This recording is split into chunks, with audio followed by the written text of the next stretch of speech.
Whether or not you're a new player to D&D or TTRPGs, chances are there are certain terms and lingo you've come across while engaging with the community. Yes! You'll hear terms like power gaming, min-maxing, and homebrew. Now, frustratingly, I find that a lot of arguments online are reductive or unproductive because everyone has slightly different definitions for these terms. But shorthand can be useful for a community, and I feel like Ian and I are probably going to use some of these in our content. So for today's video, I'm going to be laying out my definitions and perspectives for some of these terms. Hi, I'm John from Incendium D&D, and for today, we're going to be defining some lingo used by the TTRPG community.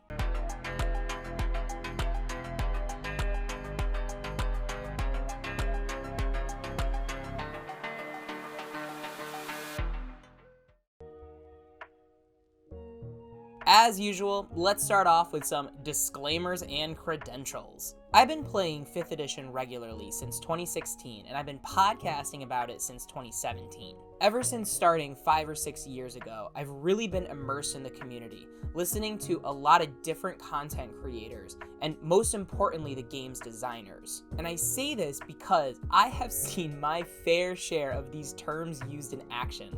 Now, that being said, something that I find frustrating in personal conversations is how a lot of these terms get used interchangeably. Take the first set that we're going to get into.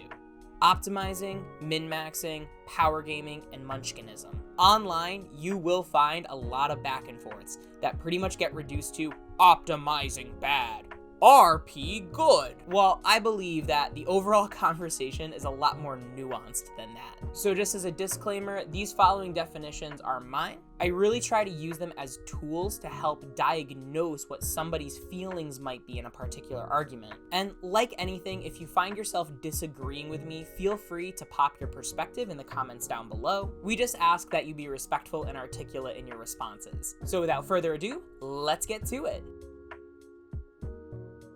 I wanted to start here because power gaming is a hot button issue within the community. Some players, like myself, are drawn to the idea of optimizing their character's performance, which could mean eking out every point of damage, healing, or armor class, making sure that they consistently are taking the greatest advantage of their action, bonus action, reaction, and movement, and trying to find ways where we can roll with advantage and trying to get enemies to roll with disadvantage. Other players couldn't care less about optimizing, but instead are super focused on creating interesting stories for their characters. And oftentimes, these same RP-minded players will actively build suboptimal characters, kind of to signal that they aren't just some munchkin optimizer. And yet still, there are other players like myself where we find that optimization and RP actually go hand in hand. To me, optimization just means matching your character's mechanical performance with the cinematic vision you have for them in your imagination. And I do distinguish between optimizing and power gaming. For example, if you want to create a master archer like Legolas or Hawkeye, you're not going to dump your dexterity score just because it's interesting. Now this bridges us to our next definition, which is min-maxing. To me, optimizing is kind of the goal. It's the end thing that we want is an optimized character. Min-maxing, on the other hand, is the process of how we get there. So when we talk about min-maxing our character, we're figuring out what ability scores need to be high in order for them to mechanically perform well. And of course, to gain those higher scores, a lot of times it means trading in another score and making it lower. For example, most sorcerer builds are going to prioritize charisma, which also means that they'll need a so-called dump stat. So it's common for a min-max sorcerer to have a high charisma, like a 16 or an 18. Whereas their strength is left at an 8, meaning they're getting -1 to their strength rolls. And while min-maxing is a part of optimization, it's actually not the whole story. One of the most compelling characters I played was a min-maxed barbarian half-orc. And just hearing that combination, you probably have a good idea of his character sheet. You know, high strength, high con, decent dexterity. But a lot of players really lean into the idea of a barbarian being a big dumb oaf, and therefore minimizing their intelligence score. I wasn't really as interested in that. Like, I had their intelligence score be a 10, and instead I took my 8, my -1 in charisma. And what it did is it created this really compelling story of this big, tough, half-orc barbarian that wasn't dumb, he was fairly intellectual, but he had confidence issues. And that started to play into the party's dynamics. And through his interactions with the other characters, it led to very cool story and narrative development. To me, the min part of min-maxing is just as powerful as the max part of min-maxing. And I think these first two terms, optimizing and min-maxing, often get confused with power gaming, which to me, power gaming is a situation as opposed to a goal or a process. Power gaming means that your character is overshadowing another character in the party. This often happens when two characters are built that fulfill the same role. And power gaming can be intentional or unintentional. The other term, munchkin, is one that came out of Wizard of Oz, where the munchkins were like small, ridiculous creatures. And so this term started being used for what were viewed as immature players trying to win at TTRPGs, where the mechanics and the numbers had far greater priority than the story or the narrative being told, which also isn't a bad way to play. Like, in my head, when I hear the term munchkinism, I think of these elitist role players looking down on these pitiful, degenerate, mechanics-minded players. But I don't think that the two are mutually exclusive to each other. I have built characters, and I've seen characters that do overshadow other party members. And from either side, it honestly doesn't really feel good. One of my favorite content creators, Treant Monk, actually has a video called The Origin of the God Wizard, which kind of goes into an in-depth case of how power gaming and overshadowing can lead to a suboptimal experience. But then he takes the lessons, of course, from that experience to build the God Wizard. So really, when I think of power gaming, it's something where the power of a character or characters is somehow leading to less fun at the table. An example of a build that can probably fit this category is a pretty common Soarlock build, where you're combining the Warlock's Darkness and Devil Sight in order to cast Darkness on yourself, but then you can see through the darkness so you have easy advantage on some Eldritch Blasts. That being said, depending on the environment, you might be in a situation where your Soarlock casts Darkness on themselves, but then the rest of the party members are unable to contribute because they can't see. So it ends up with the Soarlock soloing the encounter and basically making their allies wait around. So like I said, I really like optimizing, but I totally understand that power gaming is something that can take fun away from the table. Because of this, I like to ask what everybody's planned role is for the party, so that way I can create a character that's going to complement their characters mechanically and socially rather than overstep on whatever their concept is. It doesn't mean I'm asking what their class is going to be or that they can't have secret features that they pop out. I just want to make sure that they're going to get their moment to shine. Now, we've done a whole other video series defining what the character roles are, especially in combat. You can check that out in the video description below, but it is the reason I really don't like parties that have too much mechanical overlap. I've DM'd for and played in games where, say, 3 out of the 4 players were tanks, and most of the time it leads to one character stealing a lot of spotlight time because they have a more optimized build, and another player being left disappointed because their build didn't seem as effective. So in summary, optimization is the goal you have for your character build,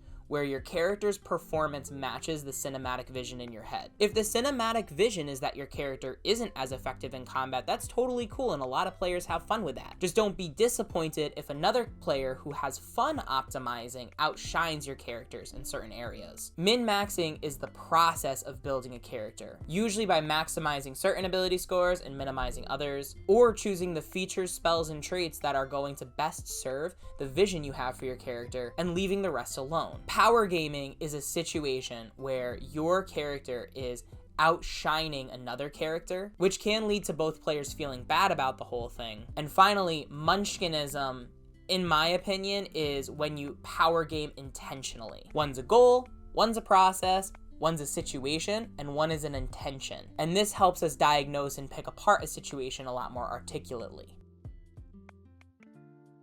Now, these next two get into the different styles of games that a DM may run. Railroading is commonly understood as a style of gameplay where the progression of events are set ahead of time, and players have little choice in the order of encounters. Sandboxes, on the other hand, are open-ended, and players get to choose where they go and what they do. Now, I do see a lot of conversations online that go something like this: Railroad bad, no player choice. Sandbox good, lots of player choice. Now, to me, the reality, of course, is much more nuanced than this. Ultimately, a lot of DMs are fearful of railroading their players because they want their players to be meaningfully engaged with their story. Their intuition then leads them to believe that if the players get to choose what the story and the situation are, they're going to feel more meaningfully engaged. Not a bad theory, but it's often a little more complicated than that. You see, for a sandbox game, if you don't know where your players are going,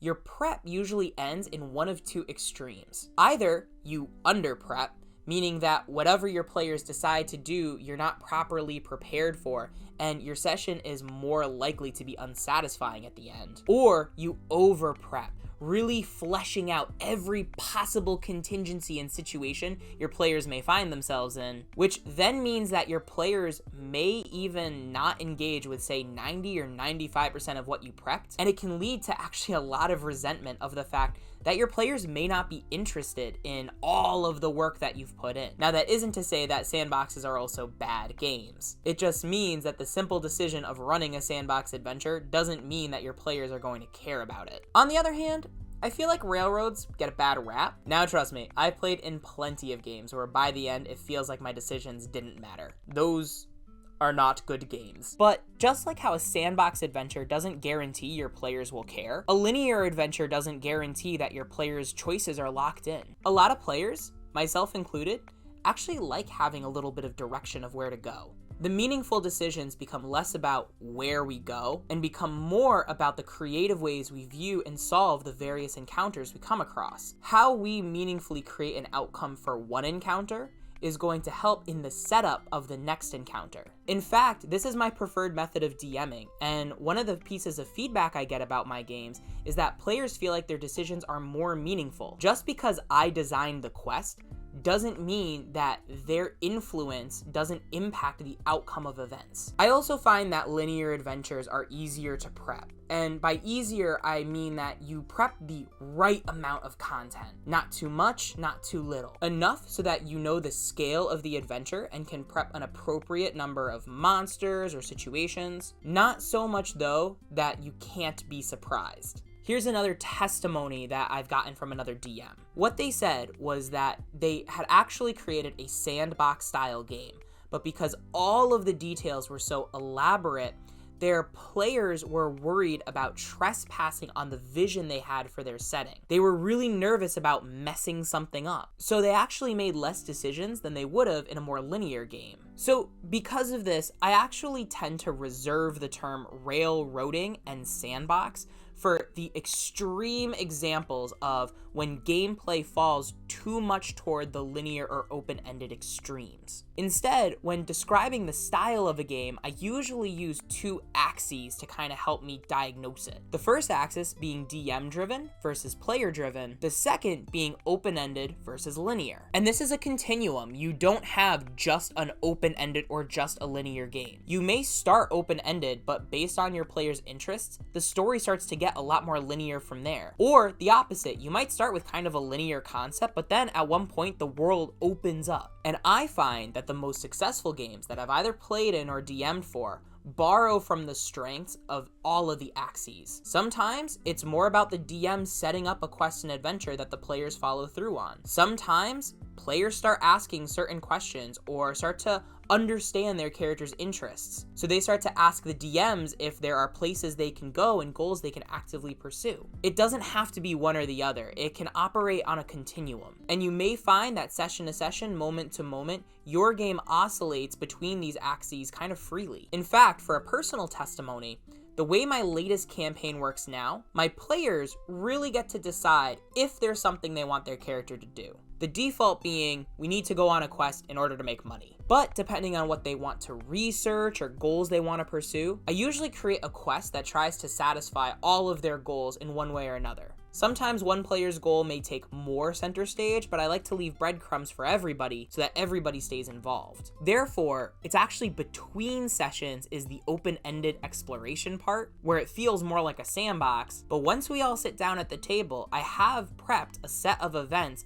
that the players can be run through, but because it lines up with their goals, and they got to choose how the adventure is going to be set up, they feel meaningfully engaged with whatever linear adventure I present for the evening. And sometimes I'll get sessions where one player has a goal they're actively pursuing, and the other players just want to tag along because the player characters are friends. So in summary, I tend to reserve the term railroading for when a game becomes so linear that player decision making ends up not influencing the outcome of events. Basically, if you were to swap one party with another, it would have the same beginning, middle, and end. I also use the term sandbox for when an open-ended game becomes kind of meandering. The DM isn't prepping enough or is over-prepping so that players don't feel as engaged with the world. And a lot of times to diagnose a DM style, I like using the axes of linear to open-ended, DM-driven to player-driven, and that way, if you find it's getting unbalanced in one direction, you can start to find techniques that can help everything kind of find that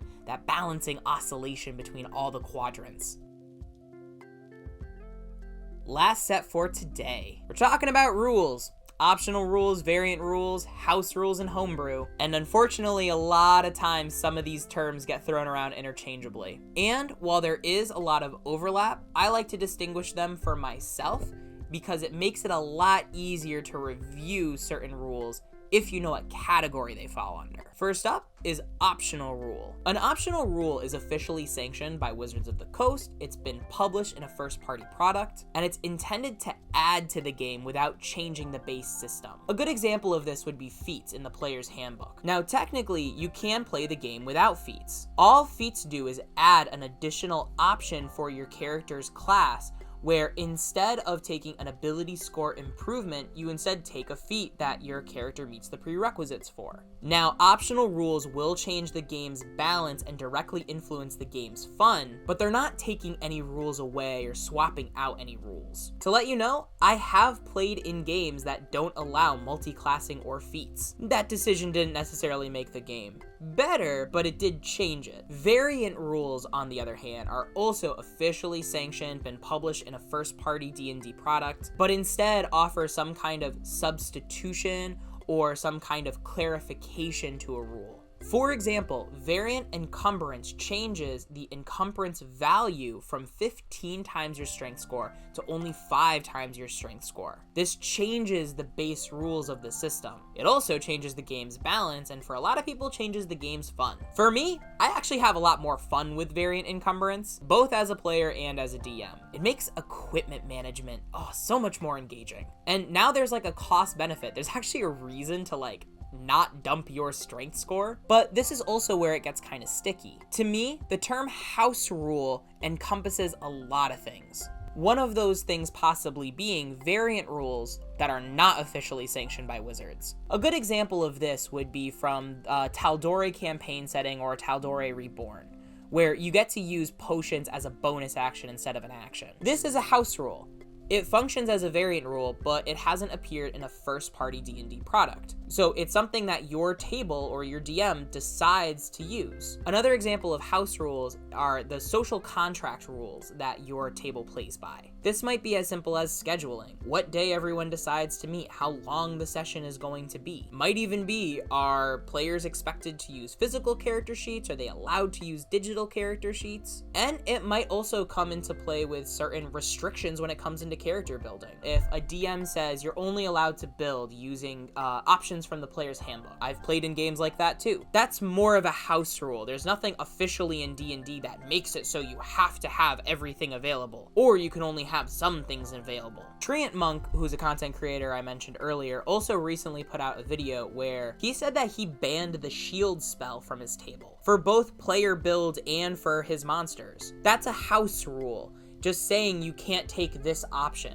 And of course, we'll link that video in the description below. House rules also sometimes overlap with homebrew. And by far, I would say that homebrew is the broadest term that encompasses the most. To me, Homebrew just refers to any custom content. It could be customization to a monster's stat block or its lore, magic items, spells, classes, subclasses. It could also be a completely new setting or system. One thing I want to acknowledge right at the start of this is that Homebrew is really ingrained in D&D's DNA and its legacy. I mean, tracing its origins back, really D&D was Homebrew of another game called Chainmail. And any officially published setting like Faerun or Greyhawk, those just started as the settings for people's home games. The thing I think that separates Homebrew or third-party content from first-party content is rigorously play-tested, and for the most part is pretty well balanced. Well, not always balanced, but in my experience, just throwing in Homebrew because it sounds like a good idea can lead to a lot of volatile outcomes. And as a new DM, I would avoid adding Homebrew willy-nilly. I would first get comfortable with the game's base system, then start adding little house rules like potions as a bonus action and see how it affects the game. Then, once you feel confident in running the game and you feel confident and trusting with your players, that's when you can start throwing some really cool Homebrew elements and getting a really epic campaign going. And you may pleasantly surprise yourself with your own creation. So, these are my definitions of the various colloquialisms thrown out in the TTRPG community. Are there any terms that I missed that you'd like to find? Or do you disagree with any of my definitions? Let us know in the comments down below. Remember to like, subscribe, and ring that notification bell, and have a wonderful day. Bye-bye now.